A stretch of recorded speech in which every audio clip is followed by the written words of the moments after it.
They call this place Weirdo Beach. I don't know, it ain't that weird to me.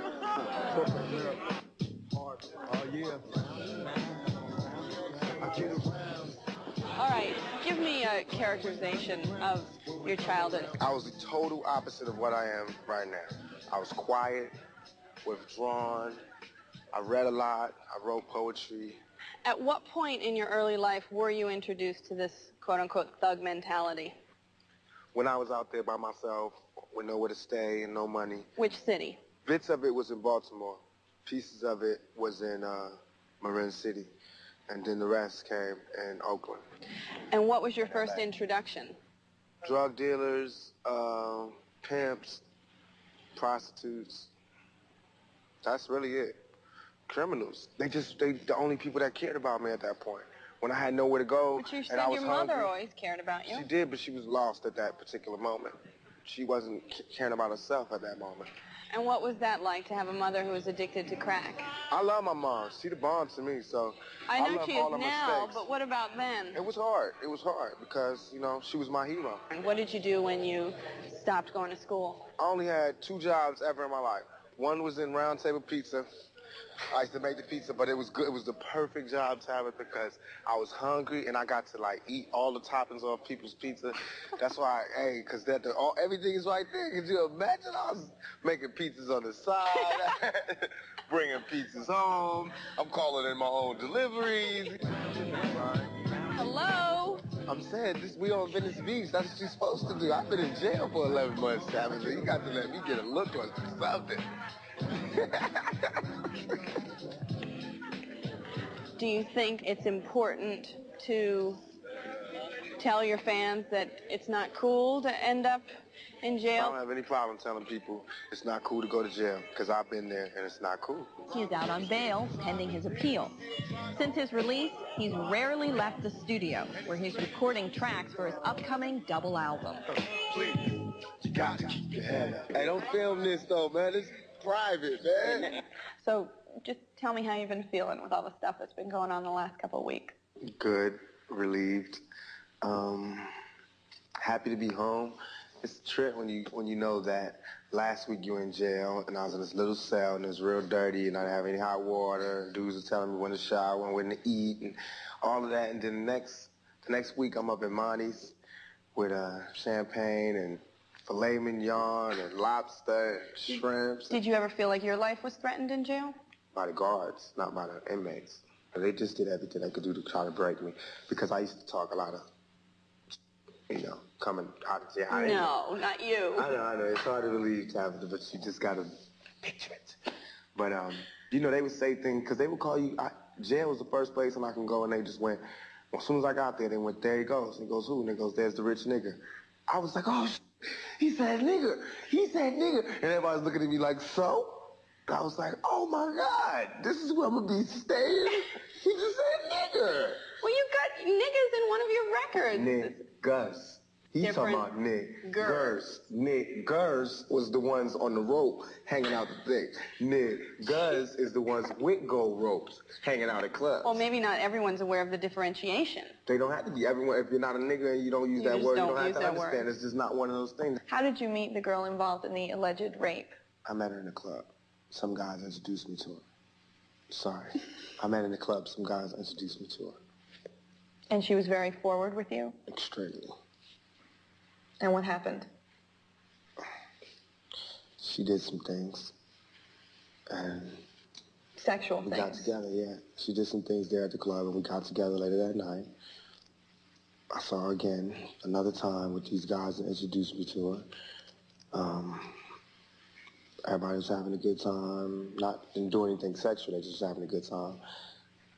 Me and her went in there, she gave a massage, came out, went to sleep, woke up, she's screaming rape, rape, I raped her, and the next thing I know, I'm going to jail.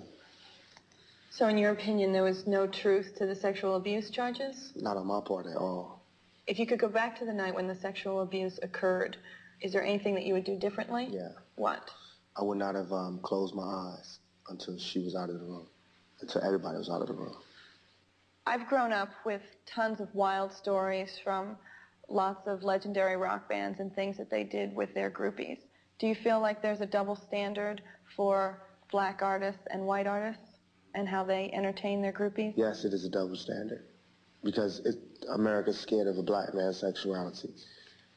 And they only see us as brutes who can only go, hammer girl. They just can't imagine us being any other way. And that's why it was so easy for people to believe that I could do this. It seemed like there was a time, though, that you were definitely reveling in the image of sort of being wild and crazy. And what got you off that path? 5 hot bullets. Well, tell me what happened at the recording studios in Times Square. I got shot 5 times. I walked in, some dudes walked in and shot me up. Took some jewelry. Do you know who shot you? No. Is that a no or is that a maybe? No, I don't know who shot me. So does that mean that you also have no idea why they shot you? No, I have no idea why they shot me. Do you think that they shot you just to get your jewelry? I don't know. It's like anybody's guess. I don't know. I don't really like to talk about it. At any point did you think that you were going to die after being shot 5 times? No. No, I didn't. Immediately, I was like, God, man, I know how it's going to be when I die. It's going to be no noise. You're going to hear people screaming. I'm going to fade out. You were on trial for sex abuse charges at the time of the shooting. I was on trial for rape and sodomy and guns possessions and forcible kidnapping, about 18 charges. That's why I wanted to die at that point. Because I was like, you know, I mean, I'm tired. But I lived, and I was like, well, you know, I can't check out. So you felt suicidal? Oh, definitely. It wasn't like I was one day waking up wanting to commit suicide. Just all around felt suicidal. But I couldn't kill myself. I just wanted somebody to kill me for me. You know what I mean? Yet you were still happy you survived the 5 gunshot wounds. The only reason I was happy was because I didn't want them to take me out. You know, I want honor, man. I want suckers that want to rob you, taking you out. You know what I mean? That's cowardly. Do you feel rehabilitated? That's what they try to do in jail. No, jail is not a rehabilitation thing. I feel like I've grown and matured. I don't think jail had anything to do with it, though. Tell me what you've been recording in the studio since you got out of jail. Okay. Euthanasia is the name of the album. It's a double album. I'm going to release it for Christmas. It's going to have Snoop on it. Me and him did a song called 2 of America's Most Wanted. Did that one. Apropos. Yes. So you were telling me earlier about 2 of America's Most Wanted. Can you play me a little? Oh, yes. This is with Snoop, right? Yep. This is me and Snoop, 2 of America's Most Wanted. I never stop at me. Motherfucking sheets. If you got a better floor, another one. 2 of America's Most Wanted.